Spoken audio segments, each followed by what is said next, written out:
ಪಟ್ಟಣದ ಪಿಎಂ ಶ್ರೀ ಸರ್ಕಾರಿ ಕಾಲೇಜಿನಲ್ಲಿ ಪೊಲೀಸ್ ಇಲಾಖೆ ಸಹಯೋಗದಲ್ಲಿ ಮಕ್ಕಳಿಗೆ ಕಾನೂನು ಅರಿವು ಮೂಡಿಸುವ ಕಾರ್ಯಕ್ರಮವನ್ನು ಏರ್ಪಡಿಸಲಾಗಿತ್ತು. ಈ ವೇಳೆ ಗುಬ್ಬಿ ಪೊಲೀಸ್ ಠಾಣೆಯ ಸಬ್ ಇನ್ಸ್ಪೆಕ್ಟರ್ ಸುನಿಲ್ ಕುಮಾರ್ ಅವರು ಇತ್ತೀಚಿನ ದಿನಗಳಲ್ಲಿ ನಡೀತಾ ಇರುವ ಹಲವು ಅಪರಾಧಗಳು ಮತ್ತು ಕಾನೂನು ನಿಯಮಗಳ ಬಗ್ಗೆ ಮಕ್ಕಳಲ್ಲಿ ಅರಿವು ಮೂಡಿಸುವ ಪಾಠವನ್ನ ಮಾಡಿದ್ರು.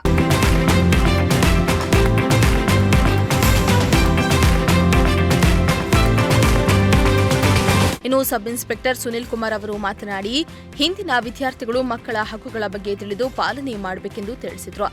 ಅಲ್ಲದೆ ಅಪ್ರಾಪ್ತ ವಯಸ್ಸಿನ ಮಕ್ಕಳು ವಾಹನ ಚಾಲನೆಗೆ ಮುಂದಾದಲ್ಲಿ ಪೋಷಕರ ಮೇಲೆ ಕೇಸ್ ದಾಖಲಿಸಿ 3 ತಿಂಗಳ ಜೈಲು ವಾಸದ ಜೊತೆಗೆ 25,000 ದಂಡ ವಿಧಿಸಲಾಗುತ್ತೆ ಎಂದು ತಿಳಿಸಿದರು. ಇನ್ನು ಬಾಲ್ಯ ವಿವಾಹ ಸೇರಿದಂತೆ ಬಾಲಕಾರ್ಮಿಕ ಪದ್ಧತಿ ನಿಷೇಧ ಕಾಯ್ದೆ ಬಗ್ಗೆ ತಿಳಿಸಿ, ಅಪ್ರಾಪ್ತ ವಯಸ್ಸಿನ ಮಕ್ಕಳನ್ನ ಯಾವುದೇ ಕೆಲಸಗಳಲ್ಲಿ ತೊಡಗಿಸಿಕೊಳ್ಳುವಂತಿಲ್ಲ. ಒಂದು ವೇಳೆ ಬಳಸಿಕೊಂಡ್ರೆ ಅಂತವರ ವಿರುದ್ಧ ನಿರ್ದಾಕ್ಷಿಣ್ಯ ಕ್ರಮ ಕೈಗೊಳ್ಳಲಾಗುವುದು.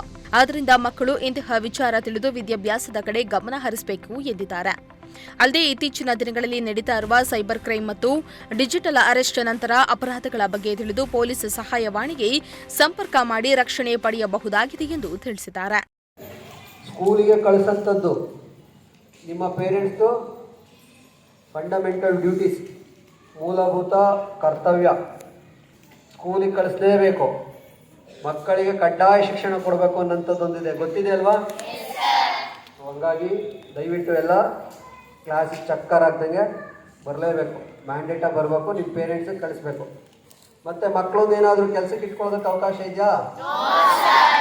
14 ವರ್ಷವರೆಗಿನ ಮಕ್ಕಳು ಯಾವುದೇ ಒಂದು ಸಣ್ಣ ಕೆಲಸದಲ್ಲೂ ಅವ್ರನ್ನ ತೊಡಗಿಸ್ಕೊಳಂಗಿಲ್ಲ. ಅವಾಗ ಏನಾಗ್ತದೆ, ಬಾಲಕಾರ್ಮಿಕ ಇದಕ್ಕೆ ಬರ್ತದೆ. ಅದರಲ್ಲೂ ಸಹ ಅವರೇನಾದರೂ ಮಕ್ಕಳನ್ನೇನಾದರೂ ಕೆಲಸಕ್ಕೆ ಇಟ್ಕೊಂಡು ಇದು ಮಾಡ್ತಾಯಿದ್ರೆ ಬಾಲಕಾರ್ಮಿಕತೆ ಅಂಡರಲ್ಲಿ ನಾವು ಅವ್ರಿಗೇನು ಮಾಡ್ತೀವಿ, ಚೈಲ್ಡ್ ಲೇಬರ್ ಅಂತೇಳಿ ಕನ್ಸಿಡರ್ ಮಾಡಿ ಯಾರು ಕೆಲಸಕ್ಕೆ ಇಟ್ಕೊತಾರೆ ಅವ್ರ ಮೇಲೆ ನಾವು ಕೇಸ್ ಮಾಡ್ತೀವಿ. ಅಂಥ ಮಕ್ಕಳನ್ನು ರಕ್ಷಣೆ ಮಾಡೋಂಥದ್ದು ನಾವು ಮಾಡ್ತೀವಿ. ಗೊತ್ತಾಯ್ತಾ?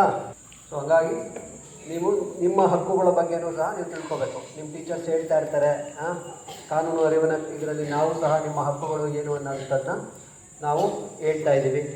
ಮಕ್ಕಳಿಗೆ ಹಿಂಗಿದೆ ಅಂತಂದರೆ ಮಕ್ಕಳನ್ನು ಯಾವುದೇ ಇದಕ್ಕೆ ನಿಯೋಜನೆ ಮಾಡ್ಕೊಳಂಗಿಲ್ಲ. ಮಕ್ಕಳಿಗೆ ಕ್ರೌರ್ಯ ಆಗಂಗಿಲ್ಲ. ಮಕ್ಕಳ ಮೇಲೆ ಯಾರಾದರೂ ಹೊಡಿತಾರೆ ಬಡಿತಾರೆ ಅಂತ ಹೇಳಿದ್ರೆ ಜೂನಿಯರ್ ಜಸ್ಟಿಸ್ ಆಕ್ಟ್ 75 ಅಂತ ಇದೆ, ಸೆಕ್ಷನ್ 75 ಅಂತೇಳಿ. ಅದರಲ್ಲಿ ಅವ್ರು ನಾವು ಕೇಸ್ ಮಾಡ್ತೀವಿ, ಅವ್ರನ್ನ ಜೈಲಿಗೆ ಕಳಿಸ್ತೀವಿ. ಮಕ್ಕಳನ್ನ ಹೊಡೆಯೋಂಗೇ ಇಲ್ಲ, ಯಾರೂ ಹೊಡೆಯೋಂಗಿಲ್ಲ ಮಕ್ಕಳನ್ನ, ಪೇರೆಂಟ್ಸು ಹೊಡೆಯೋಂಗಿಲ್ಲ. ಮಕ್ಕಳ ಮೇಲೆ ಕ್ರೌರ್ಯ ಮಾಡ್ತಾರೆ ಅಂತಂದರೆ ಪೇರೆಂಟ್ಸ್ಗೂ ಬೇರೆಯವ್ರಿಗೂ ಎಲ್ರಿಗೂ ಸೇಮ್ ಕಾನೂನು ಅಪ್ಲೈ ಆಗುತ್ತೆ. 18 ವರ್ಷಕ್ಕಿಂತ ತುಂಬಿರಬೇಕು. 18 ವರ್ಷ ತುಂಬಿ 18 ವರ್ಷ 1 ದಿವಸ ಆಗಿರಬೇಕು. 18 ವರ್ಷಕ್ಕಿಂತ ಕಡಿಮೆ ವಯಸ್ಸು ಇನ್ನೊಂದು ವಾರ ಐತೆ ಅಂದರೆ ಮಾಡ್ಬೋದಾ? ಮಾಡೋಂಗಿಲ್ಲ. ಆ ಥರ ಏನಾದರೂ ಮದುವೆ ಮಾಡಿದ್ರೆ ಅವ್ರ ಮೇಲೂ ಸಹ ಏನಾಗ್ತದೆ, ಕೇಸ್ ರಿಜಿಸ್ಟರ್ ಆಗ್ತದೆ. ಆ ಥರ ಏನಾದರೂ ಮಾಹಿತಿ ಬಂತು ಅಂದರೆ ಎಲ್ಲಿಗೆ ಹೇಳ್ಬೋದು ನೀವು? 11 ಪೊಲೀಸ್ 112 ಹೇಳ್ಬೋದು, ಅಥವಾ 1098 ಅಂತ ಒಂದು ಮಕ್ಕಳ ಸಹಾಯವಾಣಿ ಅಂತ ಒಂದಿದೆ, ಮಕ್ಕಳ ಸಹಾಯವಾಣಿ ಹೇಳ್ಬೋದು.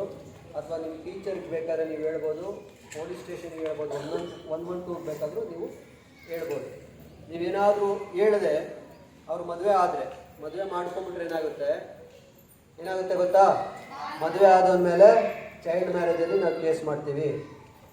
ಅವ್ರ ಪೇರೆಂಟ್ಸು ಮದುವೆ ಮಾಡ್ತಾರಲ್ಲ ಅವ್ರ ಮೇಲೂ ಸಹ ಕ್ರಿಮಿನಲ್ ಕೇಸ್ ಆಗ್ತದೆ. ಸೊ ಹಂಗಾಗಿ ಕಾನೂನಲ್ಲಿ ಅವಕಾಶ ಇಲ್ಲ. ಯಾರಾದರೂ ಚೈಲ್ಡ್ ಮ್ಯಾರೇಜ್ ಮಾಡ್ತಾರೆ ಅಂತ ಹೇಳಿದ್ರೆ ಅದಕ್ಕೆ ಅವಕಾಶ ಇರೋದಿಲ್ಲ.